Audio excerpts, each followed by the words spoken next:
Muy bien, bueno, ahora sí, Marian, chicas, vamos a presentar la primera vez que nos visita, consultor, sabe un montón. Yo tengo varias preguntas para hacerle. Bienvenido, Maximiliano Aguiar, ¿cómo estás? ¿Qué tal? ¿Cómo están? La verdad que contento de estar acá. Todo brilla. Todo brilla. Muy bien, muy bien. Y brilla Marian desde el otro lado, sí. Traspasa la pantalla. Bueno, Maxi, te voy a hacer una pregunta. ¿Hay posibilidad a nivel provincial, porque parecen dos elecciones diferentes en algún punto? A nivel provincial, ¿puede ser que haya sorpresas este domingo o se podría repetir el resultado de las PASO? Sí, hasta ahora, tanto a nivel nacional como a nivel provincial, no se perciben muchas modificaciones respecto de lo que pasó en primera vuelta, con un par de salvedades. Lo que suele suceder es que uno puede cambiar más rápidamente algo que opina que algo que ya hizo. Y la gente ya votó una vez. Con lo cual, los estímulos para que haya un cambio respecto de algo que uno ya hizo deben ser mucho mayores. Entonces, en escenarios similares, tienden a repetirse o a estar cerca resultados o darse resultados similares. Con una salvedad, que es que en el país ha pasado un poco menos, pero aquí en San Juan nosotros estuvimos preguntando cuándo había tomado la gente la decisión de voto y más del 30% la había tomado el día de la elección o en el momento de emitir el voto. Esto habla de las PASO, ¿no? Este nivel de incertidumbre se reduce bastante en las elecciones generales, pero siendo una elección de medio término, una elección legislativa, puede haber alguna variación un poco mayor. Pero en principio lo que se espera es resultados que no estén tan lejos de los obtenidos en las PASO de hace pocos meses. Bien, Marian. Bueno, Maximiliano, bienvenido, gracias por aceptar la invitación a nuestra mirada. Consultarte también sobre el terreno de aquí de la provincia de San Juan, donde vemos una tercera fuerza que es nueva. ¿Esta tercera fuerza viene para quedarse? Difícil saberlo. Creo que ellos ni nadie puede saberlo porque esto tiene que ver con lo que suceda este domingo, pero sobre todo con lo que suceda después de este domingo. Tenemos una primera etapa que tuvo que ver con las PASO, donde aparecieron, te diré, dos terceras fuerzas, porque estaba a la izquierda también, bien, con un poco de votos menos, 9 contra 7, pero un caudal de votos importante. Creo que estas dos fuerzas van a testearse, a ver cómo se compone la oposición en San Juan, con una primera fuerza dominante, que sería Juntos por el Cambio, y con estas dos fuerzas que disputan parte del electorado opositor. El desafío para estas dos fuerzas es sostener lo que hicieron en las PASO, pero sobre todo el desafío es construir a futuro, porque podemos hacer referencia a varios intentos anteriores de establecer terceras y cuartas fuerzas que luego terminaron diluyéndose. Creo que el desafío más importante, tanto para Consenso y Chivalasto como para el FIT en San Juan, es fortalecerse después de las elecciones de este domingo. Bien, chicas. El voto joven fue desafío para el 12 de septiembre. Todos los dirigentes políticos, los candidatos, apostaban al voto joven. ¿Qué pasó días después y qué va a pasar el 14? ¿Cuáles son las expectativas si se logró la conquista de los jóvenes? A ver, el voto joven, tanto como el voto adulto mayor, porque hay un elemento que creo que es importante, que el nivel de asistencia que hubo a nivel nacional, pero sobre todo en la provincia de San Juan, fue bajo. Fue particularmente bajo.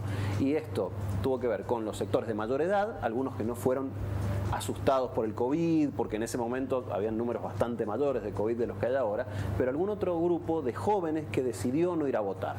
El desafío de la política en general es atraer a los jóvenes a su espacio. Y creo que ese desafío tiene que ver, primero, con una cuestión de códigos, de hablar en sus códigos. A veces hay un código extremadamente político que llega a un segmento y deja fuera a los ciudadanos, pero también creo que es un desafío tanto de las escuelas como de los propios jóvenes de saber que en las elecciones definen su propio futuro. Yo escuchaba recién lo que decías, Lila, de los jóvenes, digamos, de la necesidad de expresarse en las urnas, que tiene que ver con un compromiso, pero además con una obligación ciudadana.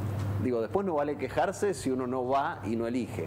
Creo que se ha avanzado un poco, pero me parece que todavía falta bastante para hacer para que la política, los políticos, etcétera, hablen en un código común con los ciudadanos jóvenes. Pero no es un problema únicamente de San Juan, es un problema que atraviesa la política a nivel al menos latinoamericano, excede también la Argentina, ¿no? Claro, y además yo hace poco estuve en Buenos Aires. Esta elección va a dar mucho que hablar, porque ya están viendo el 2023 lo que puede pasar. Políticamente en 2 años no hay mucho, tenés que acelerar, digamos, los tiempos para hacer. Y hay tanta hay tanto vacío, hay tanto por hacer que no creo que en 2 años puedan llegar a cambiar. O sea, yo creo que la gente ve que estamos estallados. Hay miedo a cuánto se va el dólar, porque el dólar es lo que te va dando, sube el combustible, sube todo, ¿me entendés?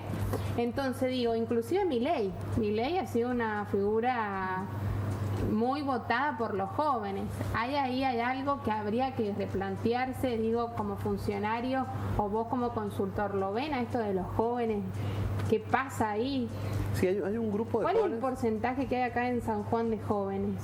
Tenés votando, digo, Sí. más del 25% de quienes votan son jóvenes, menores de 29 años. Estamos hablando de un porcentaje Es alto. importante Sí. de la ciudadanía. Pero además sucede una cosa, hablaba un poco del fenómeno de Milei. Esto pasa en diferentes lugares de Latinoamérica. Hoy está Kast en Chile, López Aliaga en Perú. Hay toda una serie de emergentes, digamos, con mirada del orden de lo libertario, que atraen a esos grupos de jóvenes y los disputa digamos, tanto en la Argentina, tanto con el Frente de Todos como con Juntos por el Cambio. Creo que ese espacio de jóvenes descontentos, con una necesidad de generar alguna modificación, se ven interpelados por algunas figuras bastante coloridas, convengamos, como Milei, y todas estas figuras que te comento también tienen un nivel son bastante llamativos en sí mismos, pero con ese tipo de propuestas. Lo que sucede también es que además de estar con algunas cuestiones específicas de la Argentina, el tema de inflación y el tema de dólar es algo que se vive en la Argentina. Digo, estamos, si Dios quiere, y todavía ni siquiera sabemos si saliendo de una pandemia, cosa que no se vivió nunca antes. Mi abuela pertenece al segmento opuesto, tiene 92 años, ella no vivió una situación de estas características, con lo cual estamos ante una situación en la cual todos, digo, desde los jóvenes hasta los mayores, los muy mayores como mi abuela, hemos vivido una situación enormemente angustiante, que además ha cambiado desde nuestra vida cotidiana, nuestra forma de relacionarnos, etcétera. Uno, no sé si a ustedes les pasa, pero uno no sabe, por ejemplo, si acercarse y darle un beso a alguien, si darle la mano, si saludarlo de lejos. Todas estas cosas que estaban dadas por sentadas se han puesto de un costado. Y tanto aquellos que han vivido enormes necesidades económicas, ustedes hablaban de eso, como aquellos que no las tienen, han visto su cotidianidad modificada para mal en esta última etapa. ¿Cuánto de esto es responsabilidad de la política y cuánto de esto es fruto de la pandemia? Creo que es una cuestión que cada uno podrá plantearse a sí mismo, pero que influya en las elecciones no les quepa ninguna duda. Sí, le iba a hacer una consulta. ¿Cuánto o qué variables provinciales podrían modificar el panorama? Por ejemplo, que el Frente de Todos disminuya cierto porcentaje de votantes. ¿Cuáles podrían ser estas variables políticas, sociales que se han generado en este último plazo? Sí, hay una dicotomía. ¿Qué tiene en la mente el elector cuando vota? Creo que esa es la pregunta de fondo, ¿no? Y hay elementos que tienen que ver con juzgar un gobierno nacional, hay otros elementos que tienen que ver con juzgar un gobierno provincial y un gobierno local. Por otro lado, juzgar las posiciones opositoras, o quiénes son aquellos opositores que marcarían alternativas ante esto. En ese sentido, digamos, la imagen, y creo que esto lo hemos conversado más de una vez en algunos ámbitos, la imagen del gobierno nacional está bastante por debajo de la imagen del gobierno provincial. Al mismo tiempo, hay una oposición consolidada que le surgen dos alternativas. Como vectores, el vector de imagen del gobierno nacional es un vector que tira hacia abajo el voto oficialista. El vector imagen del gobierno local es un vector que tira hacia arriba. Creo que esos serían los dos elementos. ¿Qué puede suceder? Si el elector sanjuanino tiene en su mente más las variables locales, es probable que el Frente de Todos tenga un mejor resultado que si tiene en mente a la hora de votar las variables nacionales.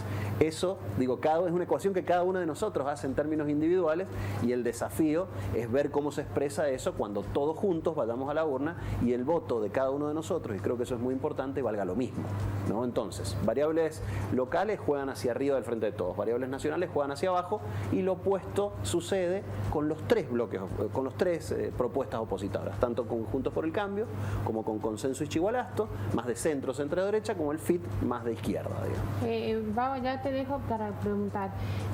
¿Te sorprendió la diferencia tan chiquita que hubo entre Juntos por el Cambio y Frente Todos? No particularmente, no particularmente, porque ha sido, como les decía, una elección, las PASO, y veremos si las generan, es una elección enormemente particular, donde la expresión ha tenido que ver con todo este proceso del cual veníamos hablando. Cuando hablemos de esta elección dentro de algunos años, vamos a hablar de una elección distinta. que con un contexto que, si Dios quiere, no se repetirá nunca más, que es el contexto de una pandemia que atravesó el debate. Hoy estamos hablando del precio del dólar, de algunas otras temas de agenda pública. Hay que recordar que hasta hace 3 meses el tema excluyente era el tema de la pandemia. Digo, no se habló de otra cosa. Esto no ha sucedido antes y creo que también tuvo su influencia en el estado anímico, digamos, de la ciudadanía de cara a las elecciones de las PASO. Veremos cuánto de eso se ha modificado en esta etapa, donde por un lado los datos epidemiológicos han mejorado de manera sustancial, pero al mismo tiempo han surgido estas cuestiones de debate, tema seguridad, tema inflación, precio del dólar, etcétera, que también modifican el estado de ánimo ciudadano. Nosotros medimos desde hace muchísimo tiempo mensualmente en la Argentina y en San Juan, por supuesto, también el estado de ánimo de la ciudadanía. Nunca nos había dado tan bajo, por ejemplo, con el mes de julio pasado. Nunca. Mirá. Y son años de medir.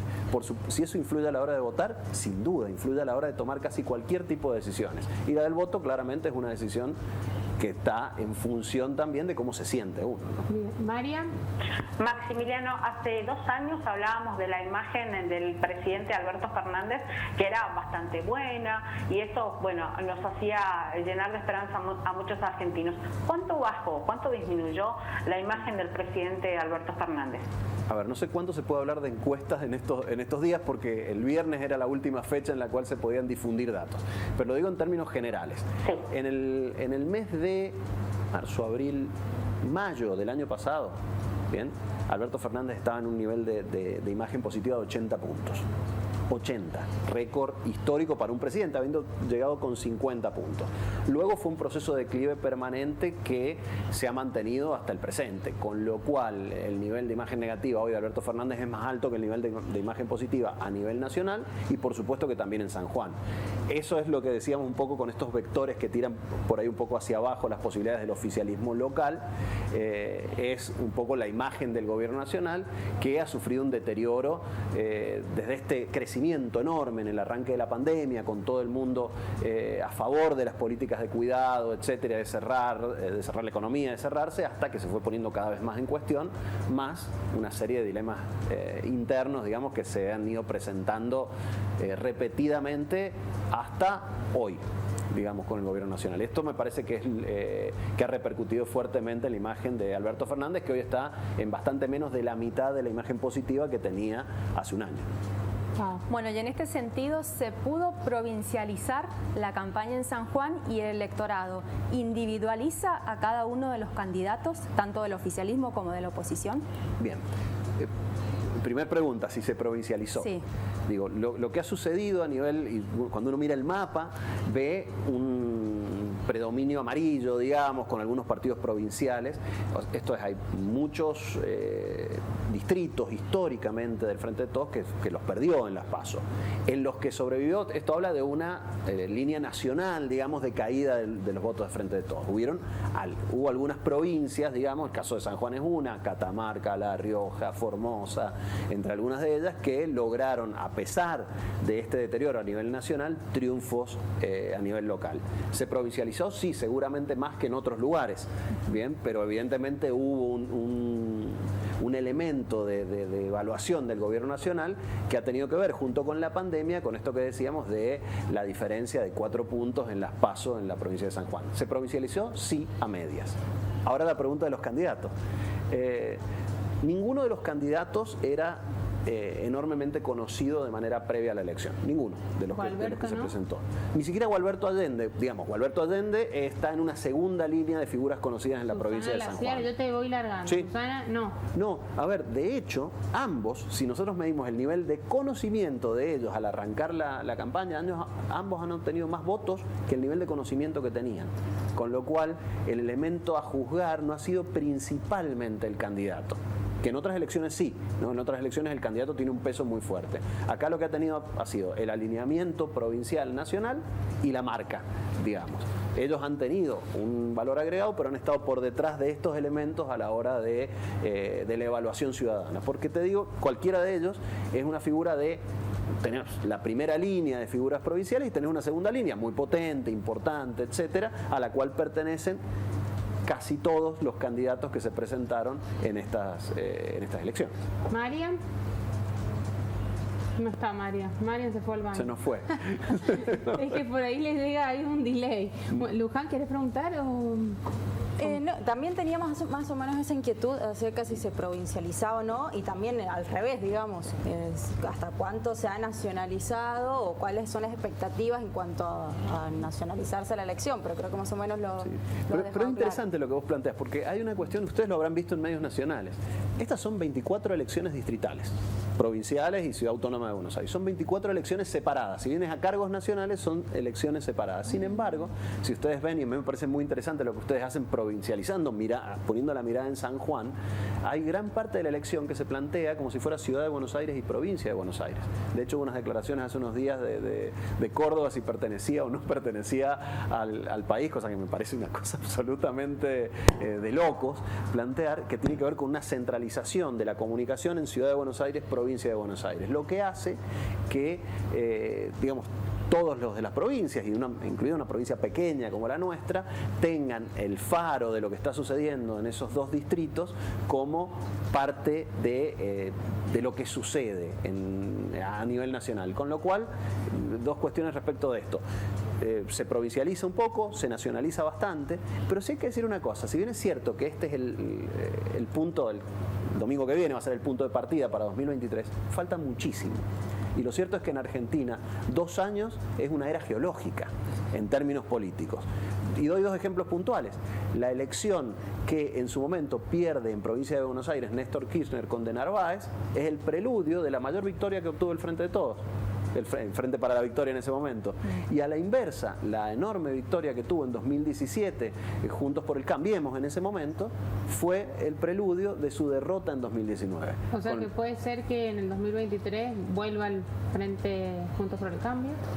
¿O no? Digo, podrían ganar ahora y perder dentro de 2 años. Hagamos este ejercicio, pensemos qué estábamos haciendo y qué pasaba con nosotros hace 2 años atrás.